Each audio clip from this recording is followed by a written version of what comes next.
The letter hit my mailbox like a slap in the face. A violation notice, a $250 fine, a demand to remove my outdoor lights.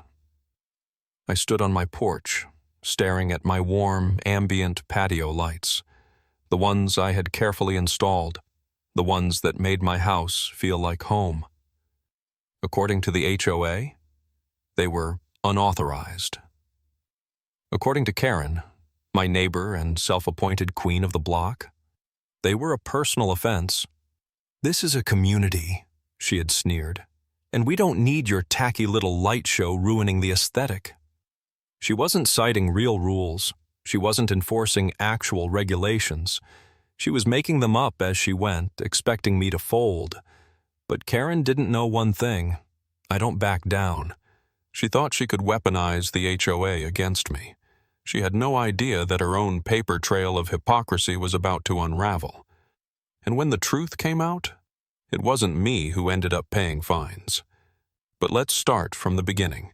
There's a certain peace that comes with finally owning your own home. No landlords, no surprise inspections, just your space to make exactly how you want it. That's why, after moving in, one of my first projects was setting up outdoor lighting. I wanted something simple but elegant. Warm white string lights across the patio, solar-powered pathway lights to illuminate the walkway, and motion-activated security lights on the garage and back door. They weren't obnoxiously bright, just enough to make the house feel welcoming and safe.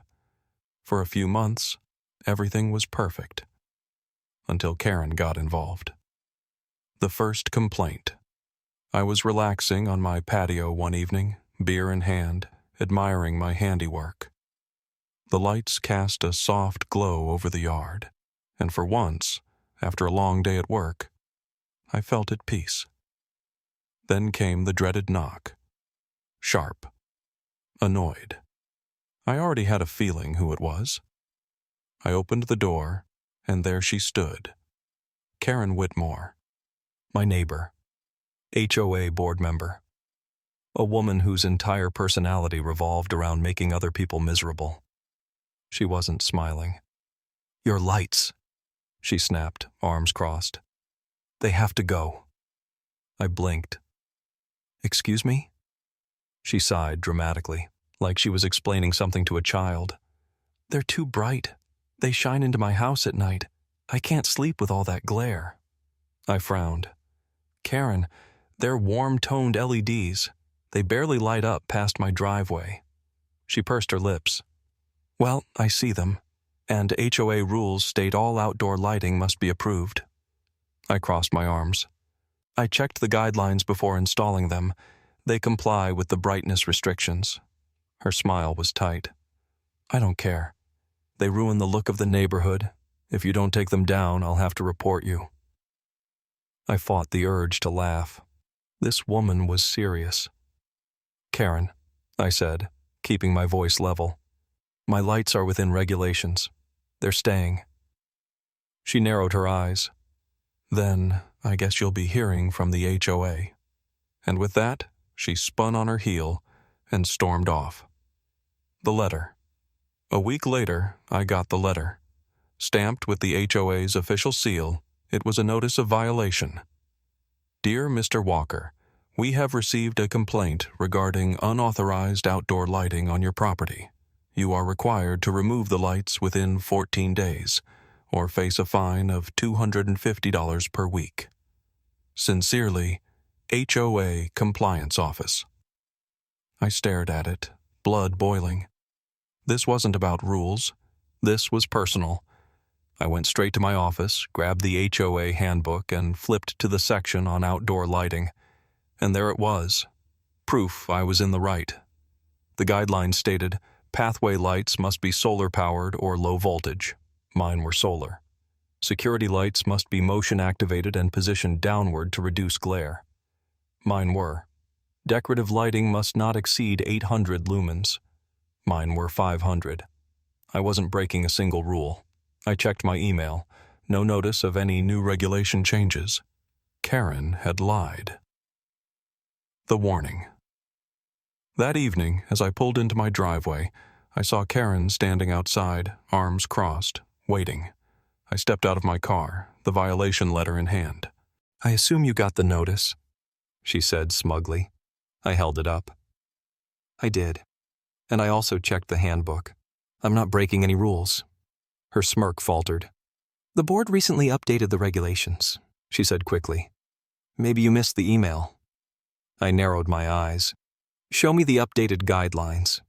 She hesitated. I don't have them on me. But it doesn't matter. The HOA has the authority to determine what's best for the neighborhood."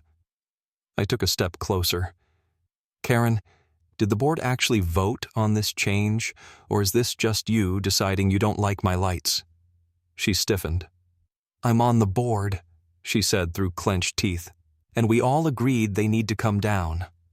I glanced around. Several neighbors were out watering their lawns, pretending not to eavesdrop. She was lying, and she knew it. "I'm keeping them," I said. "If you want to fine me, go ahead, but I'll be contesting it." Her face twitched. "You'll regret this," she hissed before stomping off. And that's when I knew she wasn't going to stop. Karen had made this a power struggle, but she had no idea who she was messing with. She thought she could use the HOA to bully me into submission. She had no idea she was about to become the one facing fines. But let's start from the beginning. The next week, I got the letter. "Dear Mr. Walker, we have received a complaint regarding unauthorized outdoor lighting on your property.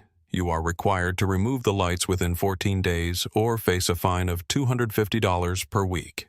Sincerely, HOA Compliance Office." I read it twice, furious. Karen had actually reported me. I pulled up the HOA regulations and highlighted the section on outdoor lighting. I was in full compliance. This was just her personal vendetta. So, I did the only logical thing. I wrote back. "Dear HOA, my lighting is within the HOA-approved brightness limits, and there is no rule against string or motion lights. I will not be removing them. If you have documentation proving otherwise, please provide it. Regards, David Walker." 2 days later, Karen confronted me in my driveway. "I saw your little letter," she sneered. "You really think you can win against the HOA?" I crossed my arms. "If I'm following the rules, yes." She smirked. "Enjoy your fines." Sure enough, the next week, a $250 charge appeared on my HOA account. That was it. Karen wanted a war? She was about to get one. I started documenting everything. Every time-stamped photo of my lighting, every email exchange with the HOA, every instance of Karen harassing me. And then, I found something interesting. Karen had a history of noise complaints. At least 5 reports filed against her for late-night parties, loud music, and power tools at ungodly hours.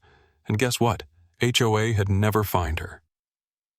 I pulled out my security footage from the past few weeks, and sure enough, her backyard turned into a nightclub on weekends. I compiled everything and sent my own letter to the HOA. "Dear HOA Compliance Office, I am formally contesting my fine regarding outdoor lighting, as I am within all HOA regulations. However, I have noticed a clear inconsistency in enforcement. Attached, you will find multiple documented noise complaints against my neighbor, Karen Whitmore, which have been ignored. Additionally, I have included video evidence of her repeated violations of the community noise policy. Please confirm how you plan to enforce this. Regards, David Walker." The response? Silence. Then, 3 days later, something beautiful happened. Karen was fined $500 for excessive noise violations, and it didn't stop there. Neighbors, emboldened by my actions, started filing their own complaints. By the end of the month, Karen owed over $2,000 in fines.